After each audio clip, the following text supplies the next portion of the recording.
Welcome, ladies and gentlemen. My name is SwagMountain, and these are some of my top tips for the brand new map Fort de Vaux on the They Shall Not Pass DLC. These tips should help get you started on a map design that we have yet to see in Battlefield 1. This map has the highest percentage of indoors and enclosed areas, no vehicles or behemoths to assist you, and once you get inside, is quite similar to a maze. But the difference is, there's a lot of dynamite and it blows you up all the— Learn the interior map.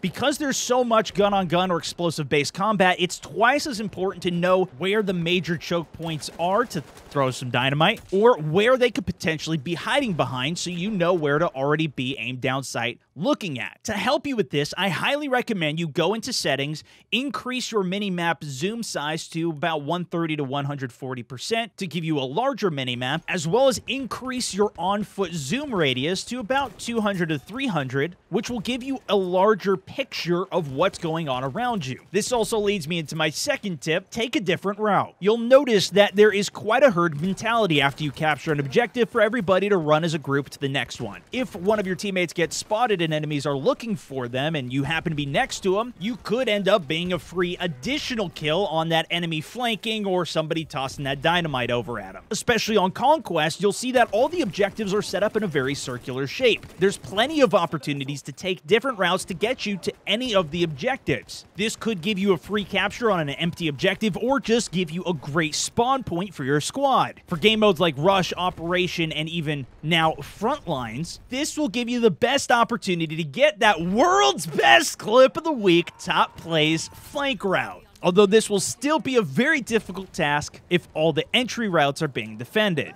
My third tip is to use the outside trenches to your advantage. The only way you can enter from the outside to the interior of the map is through Apple's, Charlie, and Duff objectives, with Charlie being an actual outside objective. While all the capture points are inside or partially outside, there's actually quite a lot of breathing room past the objectives to the exterior of the map, with trench lines and cover for you. Use that to your advantage where players would not expect you to be to get the drop on them. Finally, your weapon choice. Bring your large magazines and close-range weaponry. There are still some long corridors that you can definitely make use of longer range rifles and especially light machine guns. If your playstyle leads you to be in those long range scenarios, I'd recommend you more towards the LMGs though. Besides having the higher magazine count and generally more damage per bullet, meaning more kills per magazine, specifically this MG with 200 rounds, on this map you're much more likely to get caught in a huge infantry battle where you might go 4 versus 1, and you'd be at a much greater advantage with that, not having to reload as often. But in addition to that, you have